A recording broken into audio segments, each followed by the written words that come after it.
Welcome to the Virtual Memories Show. I'm your host, Gil Roth, and we're here to preserve and promote culture, one weekly conversation at a time. You can subscribe to the Virtual Memories Show through iTunes, Spotify, YouTube, Google Play, and a whole bunch of other venues.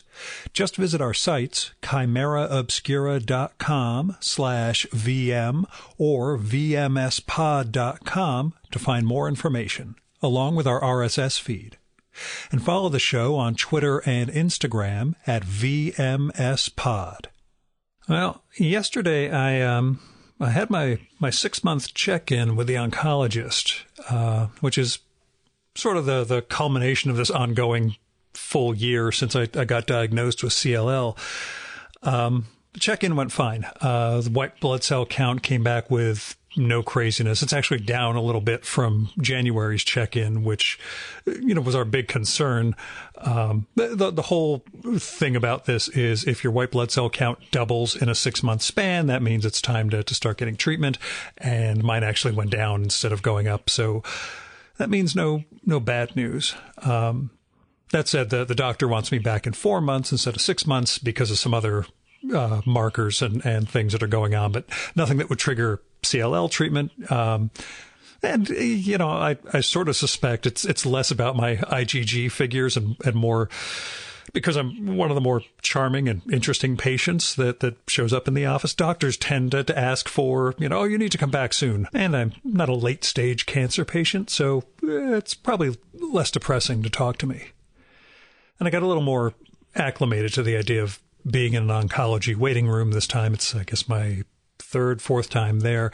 There was a rough moment where an outgoing patient at the front desk was scheduling the start of radiation treatment. And there was the mom who brought her preteen son in while I was waiting. But I did a pretty good job of not looking up, I guess. Oh, yeah, and when I went into the lab room so they could draw my blood sample at the beginning, the radio was playing Don't Fear the Reaper, which I found pretty funny. The lab techs were way too young to know what the song was, but, I got a laugh out of it all. So that's the big news. The thing that hit me when I was in the parking lot before going in was in the year since I got diagnosed with CLL, around 20,000 other people in the U.S. got diagnosed with it too. And a lot of them probably got a worse prognosis than I did. Either the more aggressive mutation or they caught it later, so there's more complications or whatever. But they got a lot more to worry about, a lot more anxiety. I mean, I got all my anxiety. You guys know that. But for all that and for all the weirdness in the past year, I still feel pretty blessed, Anyway, on with the show. This week's guest is the cartoonist Noah Van Skiver, who has 2 new books out today. Today is July 26, 2022, for you time travelers out there. From Fantagraphics, Noah has a new collection of comics out called As a Cartoonist. It brings together a bunch of Noah's comics about, the cartoonist life, real and fictional, as he'll discuss in our conversation. I'd read some of the strips before in his Blammo comic, but seeing him collected thematically like this, along with some previously unpublished stuff, it's really sort of a revelation. I've always liked Noah's work, but this really brings out, I would say, the deftness, D-E-F-T, not D-E-A-F, the deftness of Noah's work. Because it's very easy for comics about comics and sort of Autobio comics to get twee or insufferable. And Noah comes nowhere near that threshold. He's staking out another territory completely with this sort of work. And it's amazing to look at and to read. And he manages to bring the particulars of his life into the universal notion of making a career in the arts. And I just adored the book. As a Cartoonist is the name of it, not me as a cartoonist. I've made one comic in my life, and I'm sticking with that. But the book is just structured beautifully, and the organization of it sort of sets up these waves and echoes like a stone in a pond, and you know the rings that ensue, especially involving especially with a few strips that involve his father. And he really manages to bring, we'll say characters as opposed to people in his life, because some of the stories are fiction, not autobiography. He manages to bring those characters to life, rather than making them straw men or sounding boards for himself, or making himself out to be the worst figure in every story so that, you know, he can engage in one-downmanship. He does something special with these comics, and seeing them in color for the first time is a real treat too. And I'll say one of the things that's always separated Noah from other cartoonists of his generation, which means people significantly younger than me, and who, of course, I detest for that very reason, is that he has a point of view, and it's one that's derived from serious reading, from reading seriously, not you know, high literary reading, but from reading in depth, and not just with comics. He clearly knows what he's doing. He knows how to tell a story, and he knows, you know, what's worth leaving in and not leaving in, and just does it all beautifully. Plus, his work ethic has always just been bananas. His life has changed significantly just in the past year or so. We're going to get into that too. But it's really an achievement to have all of those comics come together as a cartoonist. That said, Noah's other book is an even bigger achievement. It is called Joseph Smith and the Mormons. It's published by Abrams Comic Arts. It is a 450-page graphic biography of Joseph Smith, founder of the Church of Jesus Christ of Latter-day Saints, or the Mormons. Noah was raised in that church, and this book it's not a labor of love, it's a labor of passion. And again, we'll get into it, but Noah, in the process of this book, explores the facts and myths of Smith's life and the founding of the church.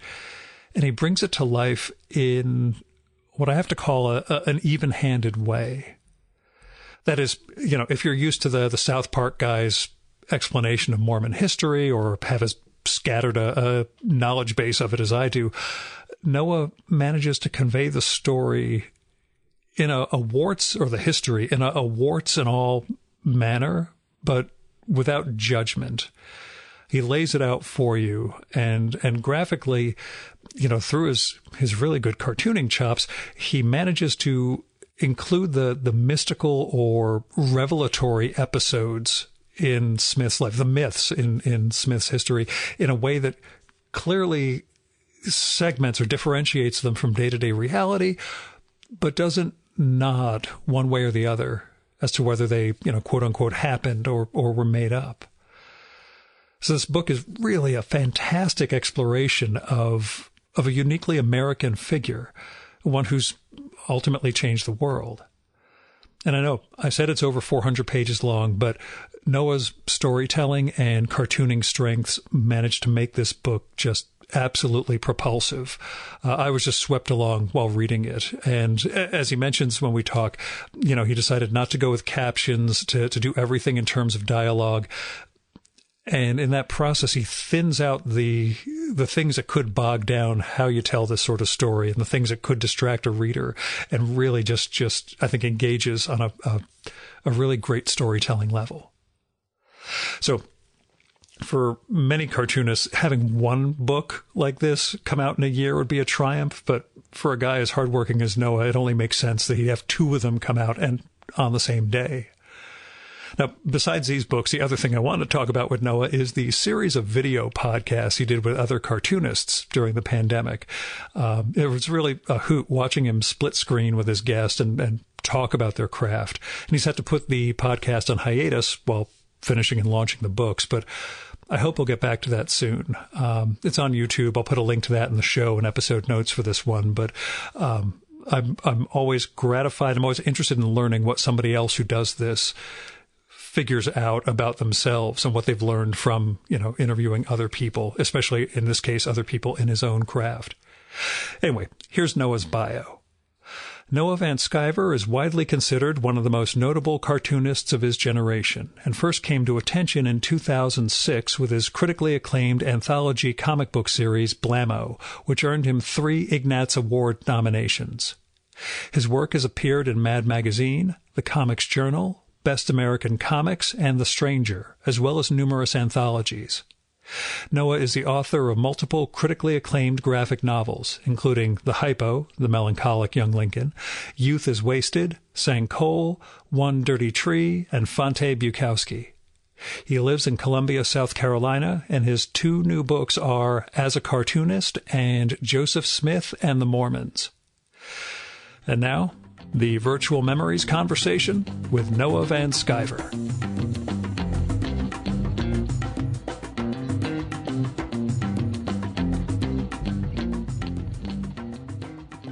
Tell me how the Joseph Smith book began and how it changed for you. And you mentioned in the notes that it's almost 200 pages longer than you'd planned. How did that evolve? What was the process for you? Well, it's weird because... Which is a big mega question, I admit. Yeah.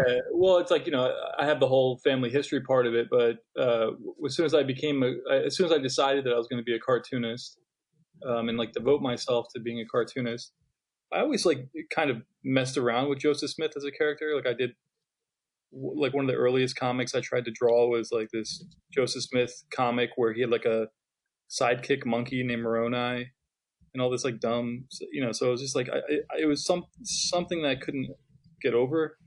And then like, as I progressed in my comics, I kept taking stabs at doing a comic about Joseph Smith. So like in one of the earlier Blammo issues, there's like an attempt at doing it, and another one that's basically lost to time, but it was like for a magazine called Sunstone, and I tried to do a Joseph Smith comic there. So I just kept trying to tell that story, but I didn't have the chops yet, so I just kept getting frustrated and abandoning it. But I knew it was something that I was going to have to work through.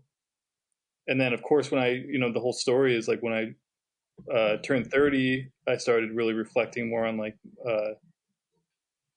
my own, where I was in my life and how I got there and what choices were made for me and things that might have been taken away from me in regards to spirituality and faith. And the only faith I knew in my life was that I'd grown up in this church. But like, how much did I even know about this church? And if I investigated that, like, would I be able to reclaim that faith? So that was kind of the motive for diving in on this book. But when I pitched it to the publisher, I only said like, it'll be like 250 pages. And then it just kept getting bigger and bigger.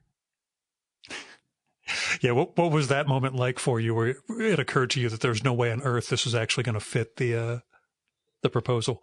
It was extremely stressful because I knew that I didn't want, the only way that I could have done the book at 250 pages was to do narration and captions and stuff like that. But thought balloons. And those were 3 things I don't like using in a comic that's supposed to be more straightforward and being taken seriously.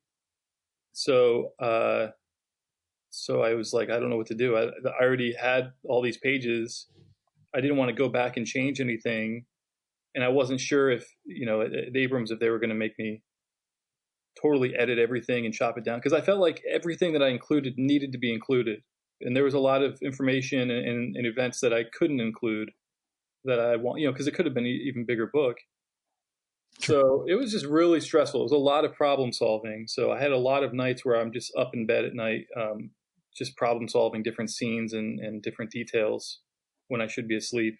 That was mostly how I spent the past 3 years, Which then makes the actual drawing and storytelling that much tougher when you're sleep deprived, I'm sure.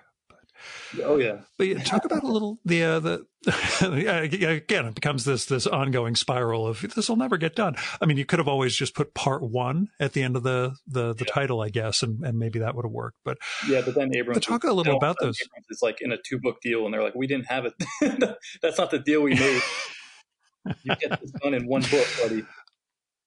Yeah, but talk about those storytelling decisions, both the, getting away from some of those formal tropes of comics, again, like the thought balloons and captions, but also the decision to render Smith's visions and some of the more mystical elements the way you did within the book.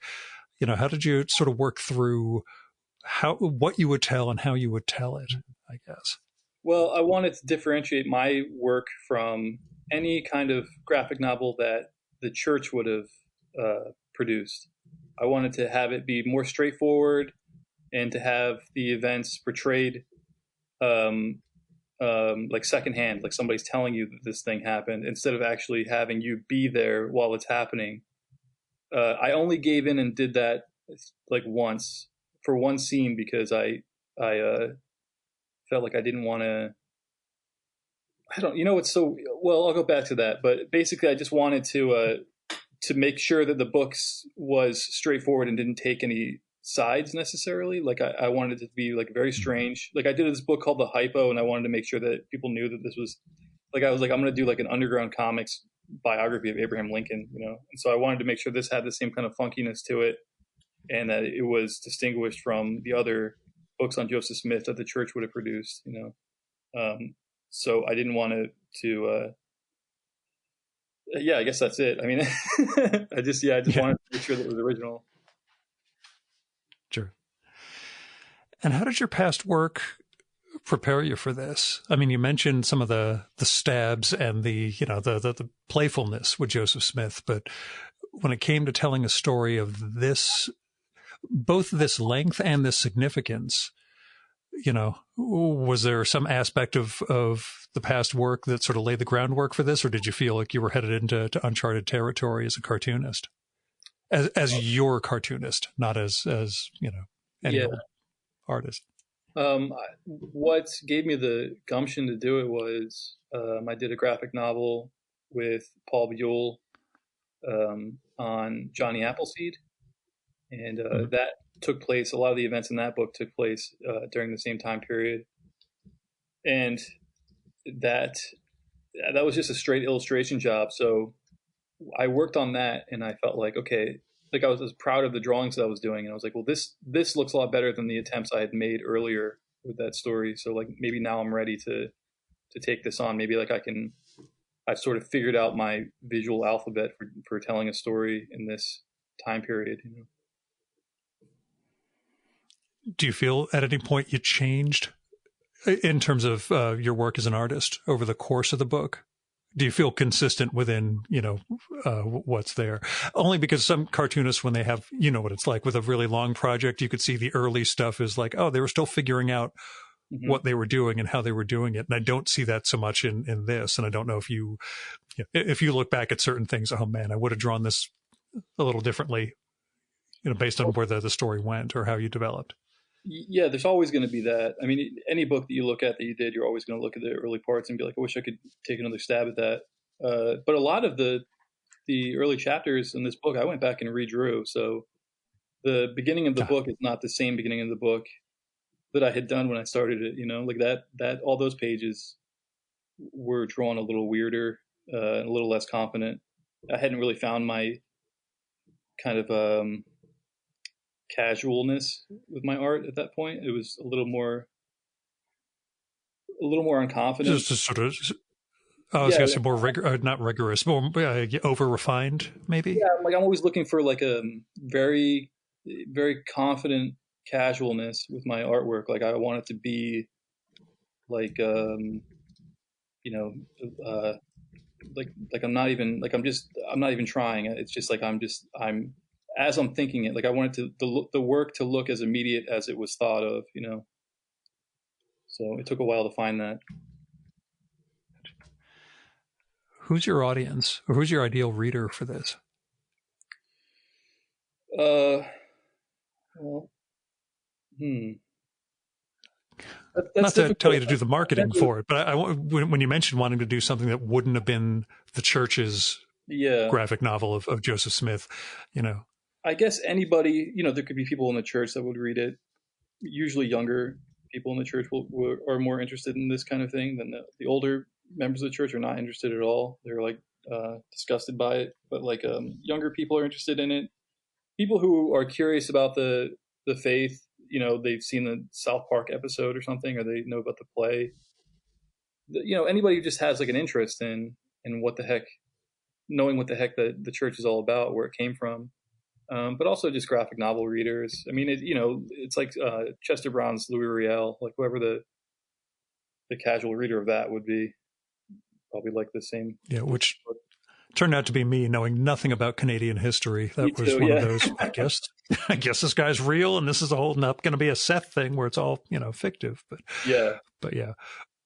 Was that one of your sort of touchstones for this project? Sure. I wondered about that going in, whether this was your Louis Riel in a sense. But. Yeah, definitely. That's one of my favorite graphic novels, in fact, and definitely inspired me. And even his notes in the back, everything, I was just like, this is how you do it.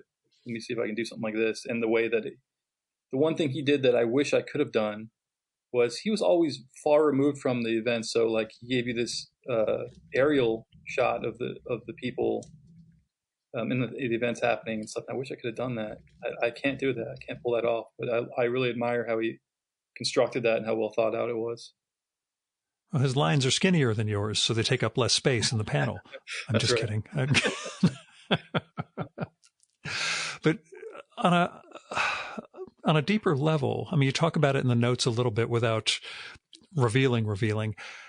How did this process of making this book, you know, affect your relationship with the church or with yourself? Well, it gave me the understanding that I wanted. It gave me what I was looking for. It didn't give me confidence in the church or their prophet. I don't have faith. I didn't feel the burning in the bosom or whatever they say in the Book of Mormon, but like, I just didn't. It didn't resonate with me. So it was worthwhile to do because I know that for sure. It's not something I agonize about. So yeah, I mean, and that's all it really did for me. Is it after I learned everything and took on the role of Joseph Smith, I just saw it as a human story, honestly.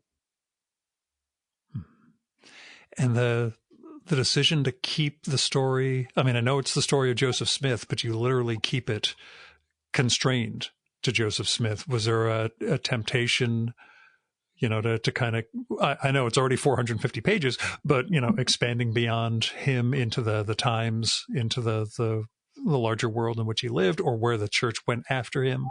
Oh yeah. You know, what was it tough for you, I guess, keeping it all to himself? Oh, I definitely could have. And I would have loved to have done that. I would have loved to have just done like this 1,000-page graphic novel that gives you all the context of the times and what was going on and stuff. I just couldn't pull that off. But you know, it would be interesting to do another book about where the church went to, like what happened to it, because the Brigham Young years were really important in shaping the church, in making it more modern and closer to what it is today. But it's very difficult to figure out how to do something like that because it has a lot of horrible things. He was not a good person, you know. So I don't know how I would get around that and make a book about something like that, you know. Yeah, I understand. Yeah, it's well, again, it's a history and a faith that, you know, it's sort of intertwined with modern America, and yet one in which so many modern Americans have no clue whatsoever. Which, again, like you say, they get it from a South Park episode or from the musical they did. But, and it's in fact, really interesting American history that that's why I kept coming back to it. I kept poking at it because it's just so weird. It's just like, yeah, it's incredible. Like I just felt like it was like this, you know, it's early America and we're trying to invent our own Christianity like that. It was so fascinating. Yeah, like I read Harold Bloom on the Mormon faith in the, I guess, late 90s. He had a book called The American Religion. And that was my first sort of, well, my major entry point just in terms of seeing it in that light, in that sense of this is what an America would create. Is that LDS? And about in LDS that time. Church? Yeah, and he comes at it from a sort of literary angle. The one advantage of doing these remotely is that I can look stuff up online while we're talking. But yeah, I'll zap you afterwards. But I That's think it's the interesting. American Yeah, religion. yeah, curious. Huh. Yeah, and again, he comes at it from the creative aspect of the emergence of a post-Christian nation is the subtitle for it. But yeah, he's coming at it from this literary perspective of what it means to create the text that's going to build a new faith. In 1992 it came out. So yeah. Let me just say something, because I said that basically after I was done with the book, I felt like I had these answers and stuff. But the book also left me with so many questions that I just can't, that I'll never know the answers to. And talking about literary, like the Book of Mormon itself, it's like, well, what the hell is this thing? Like, if this guy really was illiterate and everything, and so he was really just like looking into a hat at a rock, and they wrote this book together. Like, what? Like that what is that about? Yeah. Like, even if that's the truth and that's how it happened, like, that's really fucking fascinating that this is like this automatic writing. This is incredible. This is like a really interesting, valuable story just for that reason alone, and so there's just all these answered questions about all that stuff that I'll never know. Yeah, and I thought the way you show him early on, not being able to read, when they're trying to teach a Bible verse, and then, the scenes of him emanating all this text that somehow, is captured in this, Jamesian language. Where does that come from? It's that whole piece is just like so strange to me. And I'm like, all right, so you can't just say like the Book of Mormon is a piece of crap or whatever, like you can't discard it. It's really interesting. So anyway, I don't know. Yeah.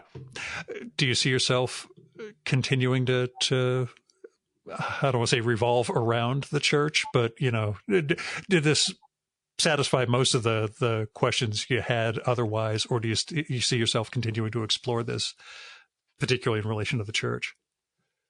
Well, like I said, like I'd be interested in doing something about Brigham Young and the church going out to Utah. I'd be interested in telling that story because it's brutal, but I had to figure out the angle on it.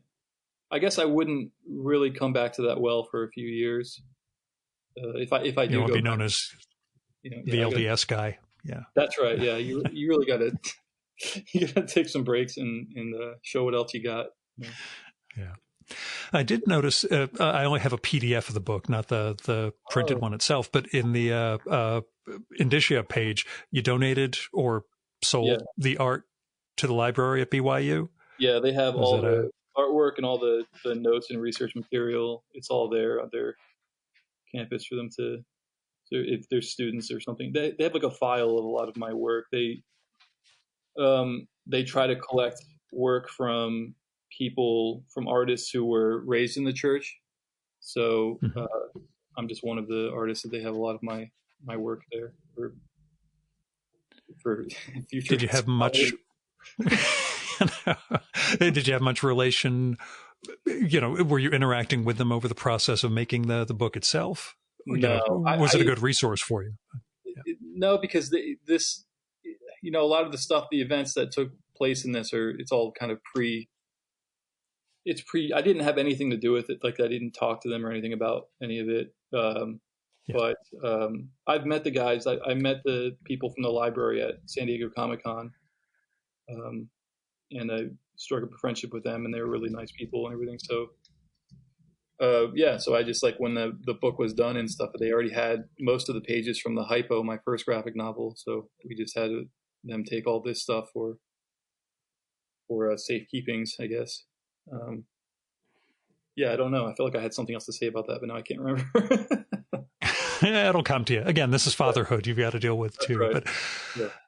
But tell me about the Americanness of your work in general, between the Hypo, the Johnny Appleseed thing, which, like you said, was an illustration job as opposed to cartooning. But do you feel a sense of a sort of not American history necessarily, but a greater Americanness infused throughout your body of work? I guess I'm a product, of this country. Yeah. I'm curious about this stuff. I've talked to other cartoonists about this, and we all kind of have this in common. A lot of us do, where it's, escapism to us is the past and not so much like nerd culture. Like a lot of people, a lot of like people will escape into like science fiction or whatever, but I kind of escape into the past. And if I'm like walking in a city, I like to walk through an alleyway because it's more untouched than the outside of the building, just so I can see little pieces of things, like little pieces of the past that poke through. I remember when I lived in Denver, Colorado, there was a street I liked to cross that the asphalt had kind of receded and you could see an old trolley car rail underneath. And I thought that was really amazing. So I always like to visit that spot. And I found like a historic photo of a trolley car on that exact track at one time and stuff. So I'm just interested in the past and how this, the weirdness and all the interesting stories that this country has in its short history. I don't know what, I don't know what else to say about it. It's just, it's what I prefer. No, I'm with you. And the idea that you're cognizant of that is cool, because if it's anything I bring up that someone says, oh my God, I never saw that in my own work, it's usually not a good sign. So, Right. I'm glad it's an area of contemplation for you. Where'd comics start for you? Well, my father was a big comics reader. So when I was growing up, he had all his long boxes in his bedroom, and he would go through them and read his comics. And then he would take us to the comic shop, me and my brothers, and we'd all go to comic shops and we'd all draw comics at home. So it was really just something I was raised into. And I always wanted to be a cartoonist as a kid. I always drew my own comics. My father actually sent me a package last year of all these early comic books I had drawn as a child that he had saved. So it's just kind of a lifelong thing for me. I left it as a teenager. I wanted to try and be like a painter or like a fine artist, but I just didn't have the chops for it. And eventually I just found my way back to doing comics again. So I don't know. It's always been something that's present in my life. And the stuff that I read growing up was more of the weirdo. Like at 7-Eleven, they would sell weird comics. Like they had like Ralph Snart. It's like really strange. Married with Children comics. All these things you can just pick up. Ren and Stimpy. Like that's the era that I'm from, is this the weirdo like Topps bubblegum company like putting out this like these like Barfo, these weird candies, and then there's like you could buy a coffin that had a little candy skeleton inside of it. It's just all this really like weirdo stuff that was going on around that time in the early 90s. Yeah, but you're too young for candy cigarettes, which I had when I was a kid, and that was one of those. Really, we were giving kids candy cigarettes. Yeah, but we had like it was like a plastic pager that you'd open up, inside would be bubble gum. So you just like put this like fake plastic pager on your belt, and you walk around. You got to hold your gum. That will make no sense to my son when he's a little older. Like, what is that thing? What's a pager? But again, you watch The Wire and it's all good. But that sense though of revisiting, to shift over to the other book that you have coming out on the same day, revisiting some of your comics related or your cartoonist related work for the new Fanta collection as a cartoonist. Let's see. Do you ever have that sense of, doing comics about yourself as a cartoonist in particular is going to the well a little too often? Or is it something where you continue to find good material in terms of what it's like actually living this cartoonist life? Well, I do stop myself. It's weird. I know it's like, maybe it's narcissism or something. You just like keep going back and telling more stories about your life, or things that like are interesting to you, but probably not to anybody else. I have to stop myself from doing that. And I have to stop myself from making comics about making comics. Cause it's like, that's like probably even worse, so, but I don't know where that compulsion comes from. Yeah, You had a lot of Autobio comics influences too when you were coming up, right? yeah, and that's true, and that's still the stuff that I'll go back and read. Like I just reread that Peep Show collection just the other night. I'm just like, oh man, Joe Matt. yeah, Yeah. like I want to do stuff like this. So I don't know. Just not the 96 panel page. Just Yeah, avoid that level of Joe Mattitude. yeah, exactly.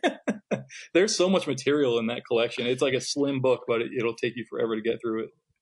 Um, yeah, I don't know. Those are like some of my favorite comics to read and reread. So I guess maybe I've like internalized that stuff, and I'm trying to give my own version of it. Like I always want to do my own version of "It's a Good Life If You Don't Weaken."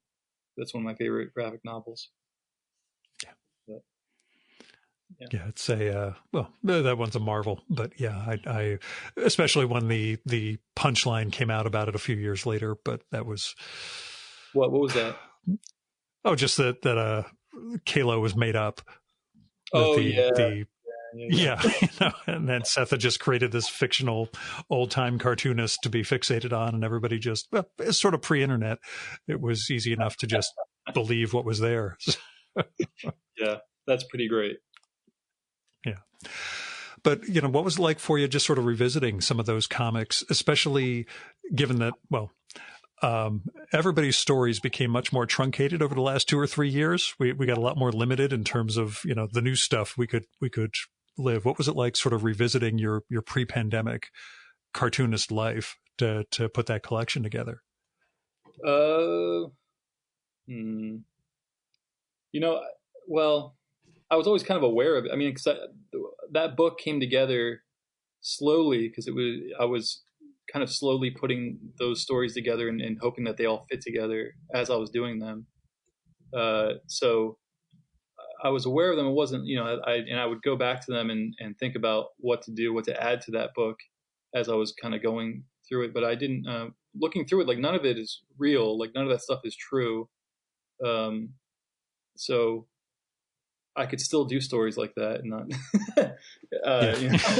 invent them. Like I didn't actually go to Denver, and I wasn't actually in the Denver Art Museum or any of that stuff. That's all fake. To spoil it, sorry everybody, but like a lot of that stuff is just like it's like fiction using like a fictionalized version of myself. I wish that because now having these books out, like I'm like, God, I would love to do a convention now, or I'd like to set up a book signing, or like it's like almost impossible to do that stuff anymore. You can't go on a book tour. So I do kind of miss that. I had an author I know has actually finished like a 3-week in-person book tour, and I'm just agog. I've gotten on a plane once in the last 2.5 years, and that's enough for me at this point. But yeah, how did the last couple of years affect your cartooning otherwise? I mean, you became a father in 2019? 2021. So just last September. So my baby's almost a year old. Oh, geez. I thought, okay. Yeah. So yeah. Okay. So pandemic and fatherhood and go. I think that I definitely have not. This past year I produced the least amount of work that I have since I became a cartoon, since I started trying to be a cartoonist. I've produced so much work. And then this year it's like, I just can't get anything done. I haven't, I don't have like a new book lined up or anything. Yeah, I just, what was the last thing I did? I can't even remember. I'm basically just a stay-at-home dad at this point, and doing interviews. That's all.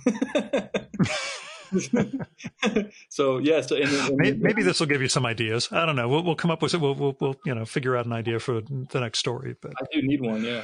But during the pandemic, I started self-publishing a little bit again because in the beginning of the pandemic, there was this whole panic of all the publishers are going to go out of business and the distributor is going to go under and all this stuff. The bookstores aren't going to exist. So I felt like I need to remember how to do this stuff myself, because if I want to keep doing comics, it might just be like me drawing them and then directly selling them to people or something, So I did that a couple times, and that was good to kind of flex that muscle again. But thank God that things have not panned out the way that we were all fearing they were going to at the time. Have you gone back to any cons or festivals yet? Yeah, I did Heroes Con a couple weeks ago in North Carolina. So I just packed up the truck, the car, and drove up there and did that, and it was wonderful. But that was the last one I Yeah. did. I've been I've been hesitant, which I've talked about on the show, partly from, health, COVID, et cetera, and partly forever going to another show without Tom, Oh Tom God, Spurgeon. yeah. Yeah. So that's the one thing I want to thank you the most for as a cartoonist was having Tom in there as a Oh, character a couple of times. And it was just those moments of, you know, yeah. joy, He's, sadness, etc., all sort of intertwined. you know, I could have added more. The funniest thing about Tom was being in for example, the Heroes Con. The first time I went to that show, I saw Tom there, and I tried to introduce myself to him, and he just turned his back on me. So the first words he ever said to me were like at an SPX later. There's like the whole party on the balcony afterwards and stuff. Everybody hangs out, and he sat down at the table with me and the cartoonist I was sitting around the table with, and he said, "So Noah, who do you hate?" And that was the first conversation he tried to have with me. And then, and I missed him so much because when we lived together, all we would do was hang out on his porch at the end of the night and just drink beer and just talk shit about comics. And he would tell me all sorts of gossip and everything. He was a blast. So I could really fill up a whole book with stories of Tom. I really miss that guy a lot. And especially during the pandemic, as I was saying, when everybody was like freaking out about what the future of comics was, I'm like, man, we need Tom here so bad. I need his commentary on all of this. It's a tragedy. Yeah, it's been I don't want to say a double-edged sword. It's the sadness of not having him here for that, offset with all the worry we would have had for him. Mm-hmm. Given his health and everything else, that oh my God, we'd be worried he was going to be among the casualties. But it's again just seeing him in your book and having a little moment like that, knowing how much he meant to you over the years. Was pretty touching. But that's also been part of why I haven't gone to any festivals, just because of it'll be weird walking around and not seeing Tom and not having a dinner planned or anything like that. But the real question is, what did you tell him when he asked, who do you hate? I had a list. I had a list at the time. That list has changed since then. But yeah, definitely. Yeah. I had some names to rattle off. Off mic, I'll do my Tom and ask you, who you hate then. But yeah, it's it's that sort of field, I guess. But one of the things you did during the pandemic was do your own damn podcast, which I'm always happy when somebody actually gets up off their ass and does their own version of a show. What did you learn from making your own podcast and recording with other cartoonists? Oh, that was just wonderful. What was the experience? The experience was great because I was able to connect with a lot of artists who I admired, but I'd never had conversations with before. I made some real friendships doing that show. It's on hiatus just as I'm too busy with my son, but I already am planning. What's a hiatus? I'm just kidding. Go on. It was great because I kind of formed this little community. Like I knew who was going to comment on videos and what people were going to think. We did some live streams and we'd have people just talking. And it was like doing panels at shows. It was just, I don't know. I mean, I think that was probably one of the best things that I did during the pandemic. I don't really know what else to say about it. It was just, it was really valuable, and I want to keep doing it. Person you really hope you can get on when you get back to doing it? Oh, Klaus. I mean, I had asked Klaus to be on. Well, shit. Yeah. Okay. Same thing, but go on. Yeah. Did he already turn you down, or is he just sort of being ambivalent? Yeah, he said, I'm waiting until I have another book, because he only likes to really come out and do these things when he's promoting. He didn't want to just come out and just shoot the shit. So he wants to wait until, and he has he finished a new book recently, but he still has to color it. But he has the complete 8-ball coming out in paperback. So that's probably a pretty good excuse to ask again and see if he'll come on. But he gave me a lot of good advice. When I found out I was going to become a father, we did like a Zoom chat together, and he just told me what to expect as a cartoonist and a dad, and that was really decent of him, and how to ensure that I could continue doing what I'm doing and how to make money and stuff, So I love that guy. Can you share any of that? Great. No. Do you want to share any of that here, or is it stuff you want to know? It's all secret knowledge for a cartoon. Well, I figure there is a cartooning cult, and the ritual scarification turned me off, so I never went into it. But you'll never know how important like 45 minutes of free time is. Like you're about to, he's like, you go, I have 30 minutes now before we have to go and do something. Like, I'm just going to sit down and see exactly what I can get done in that amount of time, and just learning how to like time management and things like that, Yeah. And had that ever been a real factor for, I mean, I know you had a cartooning with a day job, over the years, but that sense of it puts me in mind of Mimi Pond when I recorded with her around the 2 books, the Customer's Always Wrong. It was literally the drawing in the school in the 45 minutes or an hour before the kids get out, and, being able to pick them up and then get them home, et cetera. How much of that is how much of that were you doing prior to becoming a dad? And, I was very unhealthy about my lifestyle. Like, I would get up. The first thing I would do really was start drawing. I mean, I would draw 12 hours a day. That's all I was doing. That's why I was so prolific. I would wake up, and then after I got married, it's like I'd wake up. My wife would go to work at 9 o'clock, and I would just immediately sit down and start working. And then she'd come home, and I'd stop working, and then we'd spend a little time together, and she'd go to bed, and I'd start drawing again. And that's all I did. So that's completely changed, and that's been really difficult for me to figure out how to live without living like that. Since I become a father, it's like, I'm so used to doing this one thing, and I have a lot of tough times where I'm just like hanging out with my son on the floor playing with cars, and I'm just thinking, God, I would love to draw right now. And I have to stifle that and just like live in the moment of I'm actually experiencing something that it's like really, it's really meaningful. And that one of the most important, or one of the best things that being a cartoonist has given me that I never would have thought about, is that I've been present for like almost every hour of my son's life. And a lot of dads don't get that. So I'm very fortunate in that regard. And the decision to get rid of the mustache? It comes and goes, it depends on the season. It'll be back. Usually I'll grow it out until my wife kind of hints that she wants me to get rid of it, and then it's gone again. But yes, I wasn't sure if that was tied into the not producing very much lately. If there was a Samson related thing around the mustache, I just didn't know. Yeah, that might be my power is gone. Yeah, see? Yeah, I mean, I've been growing out my hair for the last 2.5 years, and I haven't gained any powers yet. But still, I'm trying. That's great. With the podcast, you mentioned meeting people you hadn't gotten to know before. Who really made an impression on you? Who was somebody who, wow, I did not know that person was either this good a cartoonist or that we were going to have this sort of conversation. Do you remember ones that really jumped out at you? One that jumps out that I know you'll appreciate was Eddie Campbell. Yeah. I never met him, never talked to him or anything.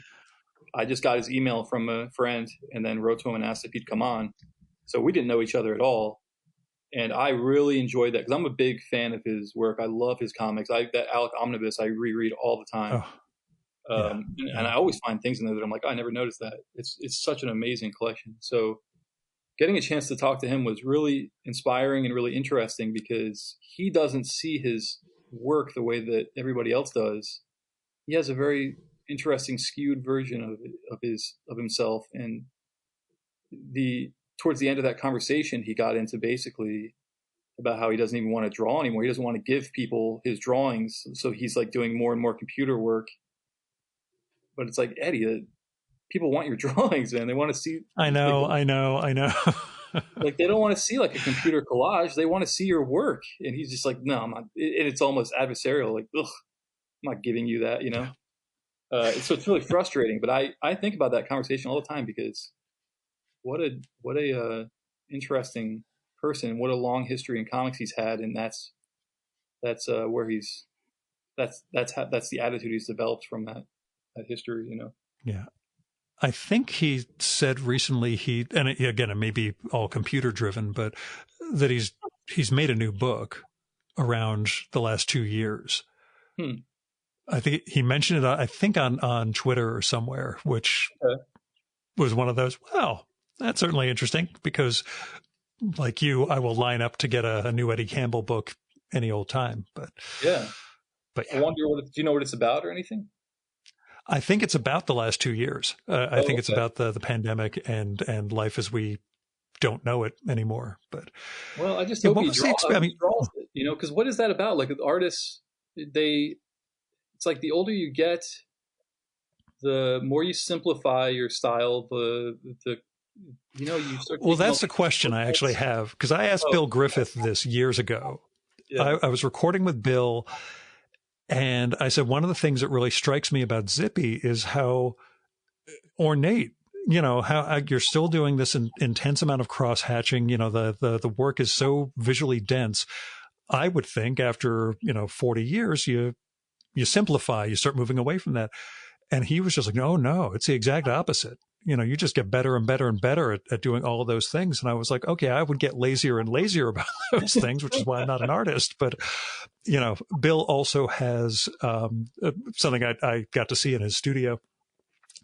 There was a literal pyramid of dried ink off to the side where he would flick the nib of his pen in the exact same place every time, to the point at which it literally was a pyramid. Wow. Of ink. And that's a visual representation of the fact that you haven't taken a week off from Zippy since 1985. That's pretty amazing. But yeah, I get where you're coming from. You know, it's like another story I've told over the years. Recording with Ben Catcher, we did a live session the first time we recorded, and he mentioned having shifted 100% to the computer years before, and half the room gasped and the other half was like, oh no, you can totally see it. His line changed. Yeah. The way the strips were done changed. Yeah. I can see it. And I think I think it's kind of tragic because I love his, you need that tactile quality with work like his.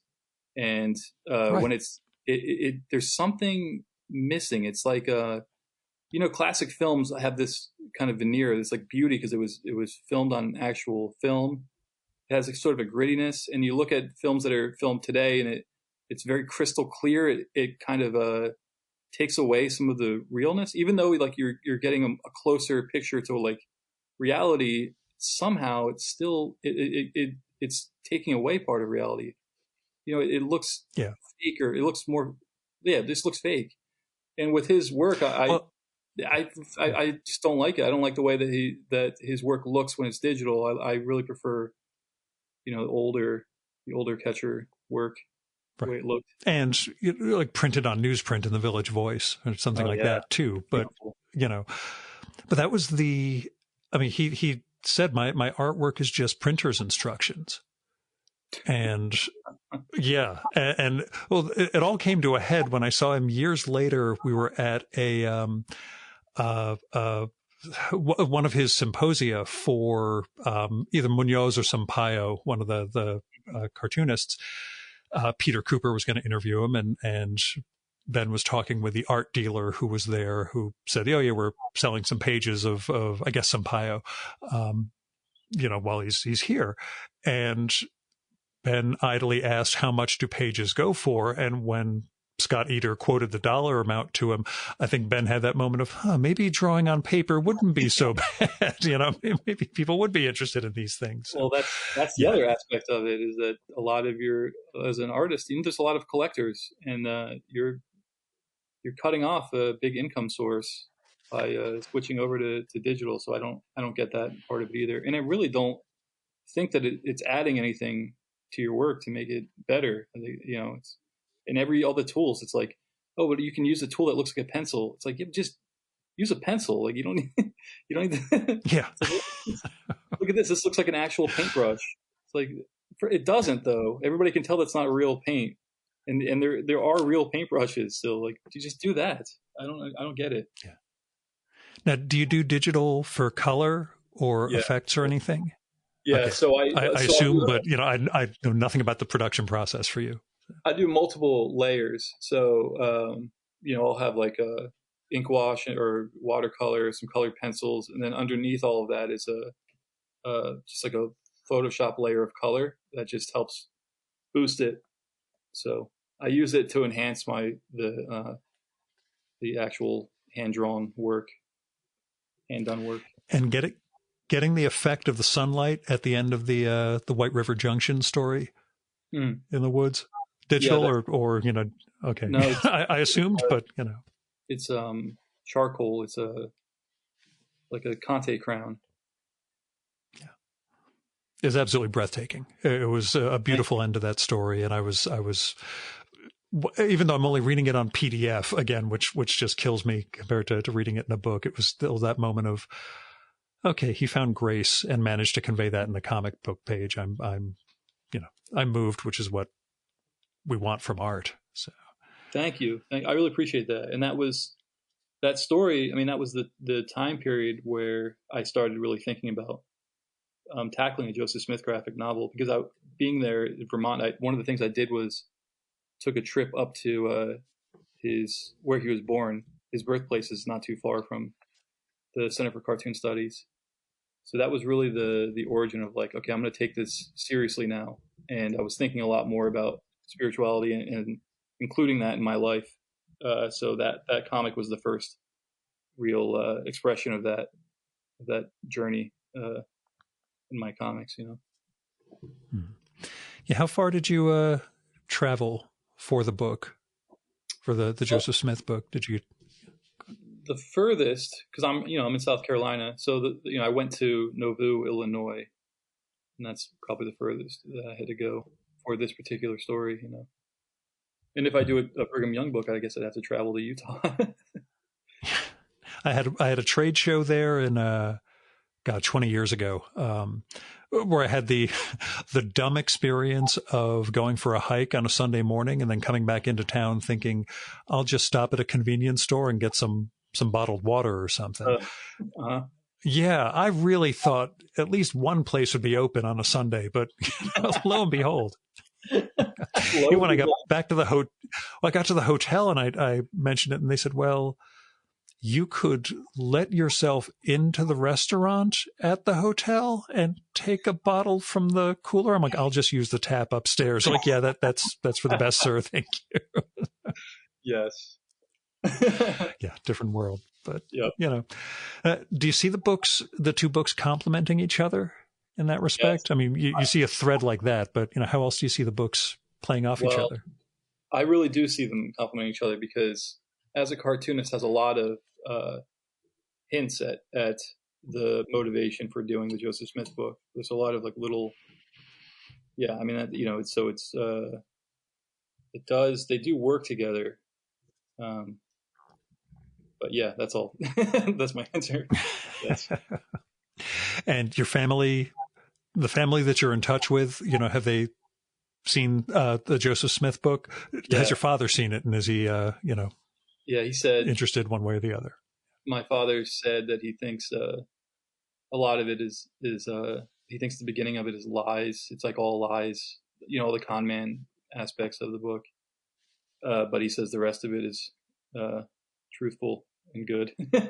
And my father is kind of a scholar of so I had a lot of conversations with him while I was working on this book, and he did help me a lot with information I was looking for.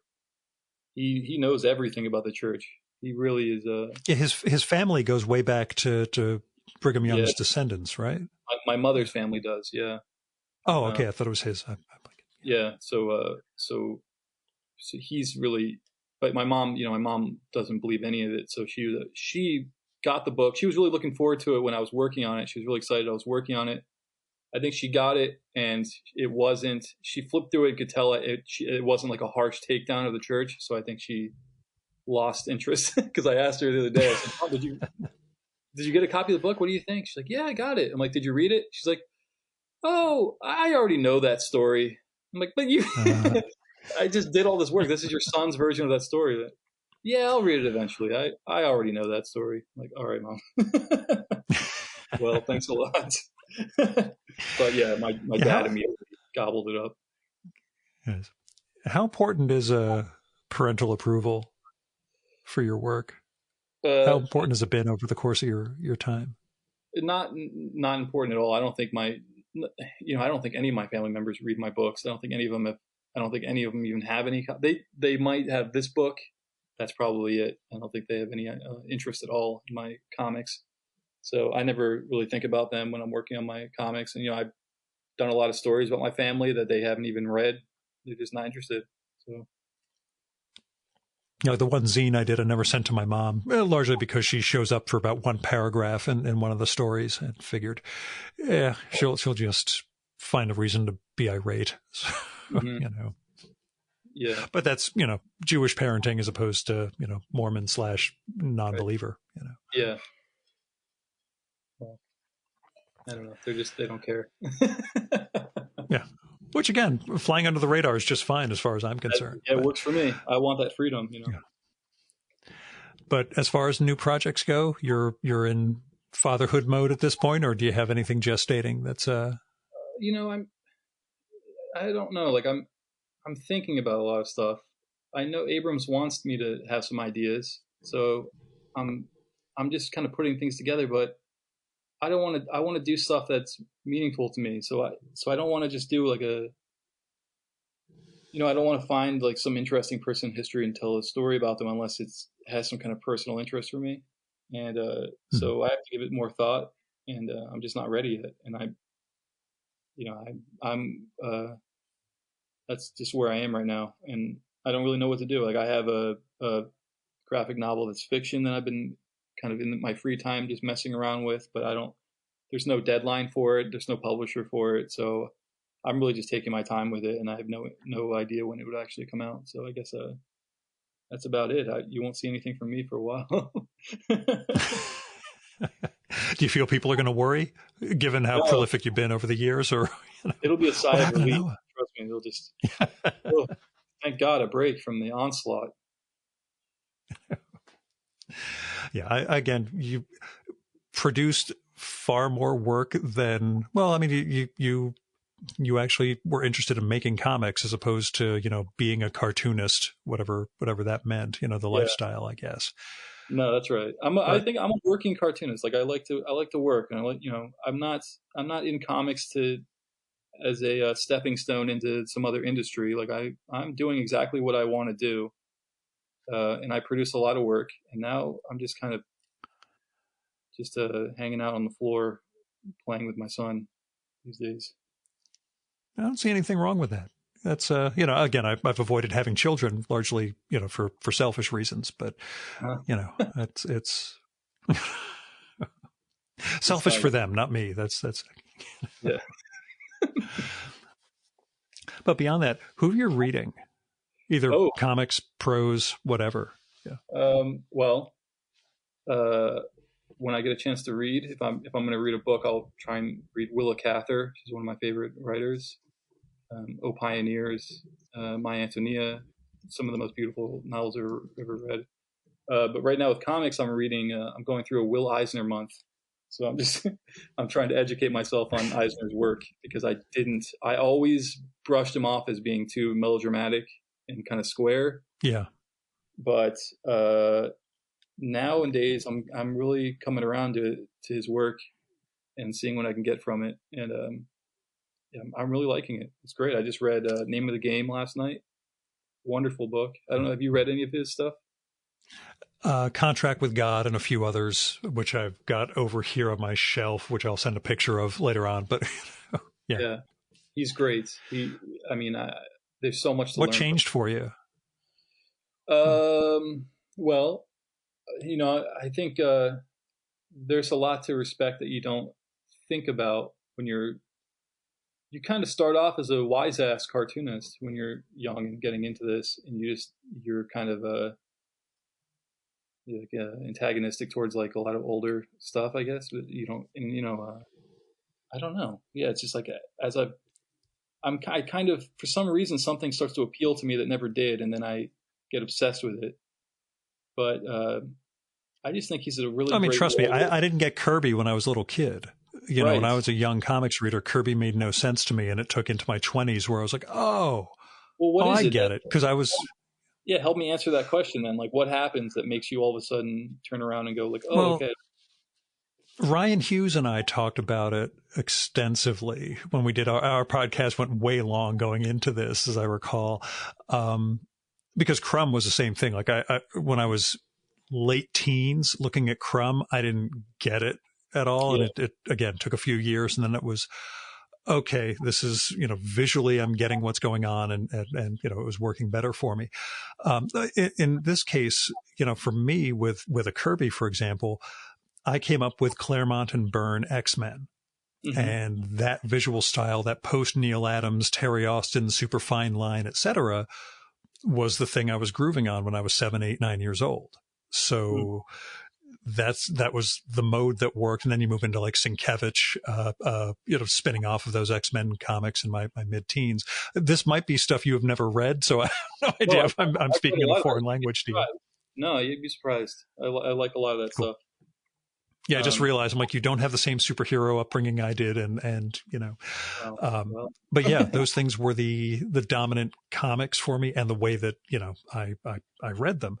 George Perez, another one in different vein, but a similar graphic thing that's very different than what Kirby brought to the table. And again, and the Kirby that was coming out when I was that age was not as good as 60s Kirby. So, it took a while to go back and, oh no, I get the dynamism now. I get the big shapes and big forms, and, there's this incredible energy you're bringing to almost every single page. You don't need all of the Image Comics, bazillion lines to convey something. And, it took me a few years to get that. But I'll look up that Ryan Hughes episode. I'll zap you the part about this, because he used it in relation to disco, how we hated disco when we were young. And now we realize, oh, wait a second, that dance music completely pervades everything. And we just hated it because it had a certain label once upon a time. Yeah. I think I'm, as an artist, you have to constantly feed your head. Like I need to constantly be looking at things that are going to intrigue me or get me going on my own work. But also, I think I'm also looking for examples to follow, like professionally. So, I'm really into. Actually, one of the things that Tom Spurgeon got me into was Doonesbury. Yeah. So and I like Gary Trudeau as I'm interested in the way that he carries himself and how important he feels about himself. And I think Will Eisner is kind of similar to me. Like he really thought of himself as more than what we today think of a cartoonist. Like cartoonists, we're very self-deprecating about what we do, and like you have this whole attitude of like, I'm trash. This is a trash medium or whatever. Yeah. But like you have to get past that at a certain point, especially if you're going to devote your life to it. And so I like finding examples of that, and people who were able to really make it their business in their life. Because I'm getting older, and I'm figuring out ways of making sure that this is a career that's going to help me support my family and stuff. And I've been doing that for the past 6 years. And I like to keep that going, and I like to keep looking towards other artists who did the same thing and try and glean what they were up to, and think about that for myself. And that's been a thing as we've gotten older. Like I look at those glory days of the early 90s, late 80s, early 90s, all the great Fanta, the Klaus, Bag, the Hernandezes, right. Everybody producing such great comics so regularly. And you realize, as things slow down, partly it's the market, partly it's, well, they're not 28 years old anymore. Yeah. they're in their 40s, 50s, 60s, and things change. You can't make as much, and you can't make as much money, but you can't, just keep pounding out pages. You can't do those 12-hour sessions like you were saying. Yeah. And I have no interest in sharing a hotel room with 12 other cartoonists like I used to, just to go to SPX. I have no interest in, let me share a table with you guys. Let's all like team up and we'll get a table at SPX. I don't want to do that stuff anymore. I want, I'll stay home with my family unless I'm invited somewhere. That grind this sort of like punk rock aspect of being a young cartoonist is not interesting to me anymore. I've aged out of that. Yeah, that's a young man's game. And we also joke about Chris Ware's comics being a young man's game just because the lettering is so small I can't read them as an old man. Yeah, we have a magnifying glass on our shelf, actually, just for reading Chris Ware's comics. Yeah, I can only read them before I put my contacts in the morning. It's it's just one of those things. I literally have to plan for who I'm going to read that day. So. Yeah. We're a couple of goddamned old men, Noah, man. I don't know. Yeah. Oh, boy. But you've been the mega question to this whole thing. Happy in terms of the books, in terms of your art, in terms of outside of the pandemic, life as we know it? Yeah, I'm very fortunate. I'm somebody who is living on the other side of his dreams. Everything that I dreamed about when I was a young man about accomplishing, I've already done. And so now I'm just kind of taking it easy and doing what I'm trying to figure out what's next and what I want to do, what my next dream should be. I'm very lucky. I'm a very happy man. I'm glad to hear it, and I'm glad we finally got to sit down for a real conversation, man. Thanks for coming on.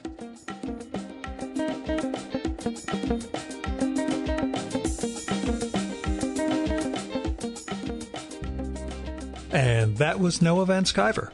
He's got 2 great new books out now, Joseph Smith and the Mormons from Abrams Comic Arts and As a Cartoonist from Fantagraphics. They're both awfully good, and like I said, they're weirdly complementary, so check them both out and go look at Noah's past work also. He really is one of the best cartoonists who was far younger than me, which of course fills me with rage. Anyway, Noah is on Instagram as Noah VS Comics, but his site, nvanskiver.wordpress.com, hasn't been updated too much during the pandemic.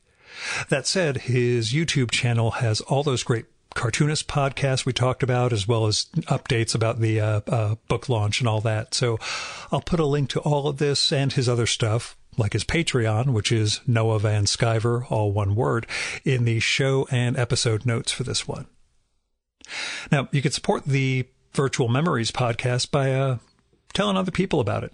Just let them know there's this guy doing this conversation podcast every single week with really interesting and creative people. You can also help the show out by telling me what you like and don't like about it, and who you'd like to hear me record with, or what movie or TV show or book or music or comic or piece of theater or art exhibition, whatever you think I should check out or turn listeners on to. And you can do that by writing to me by email, letter, postcard. I love postcards. Or by leaving a message on my Google Voice number, which is 973-869-9659. That goes directly to voicemail, so you don't have to worry about me picking up and getting stuck in an awkward conversation. And messages can be up to 3 minutes long. So if you're going to go longer than that, call back, leave a second message. And let me know if it's okay to include your audio in an upcoming episode of the show.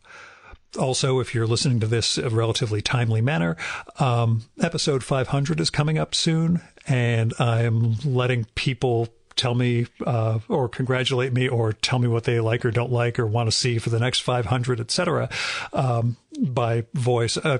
Initially sent out the request just to my guests, but if you actually listen this far into the show, go call the number 973-869-9659. Leave me a little audio note for episode 500, and thank you in advance.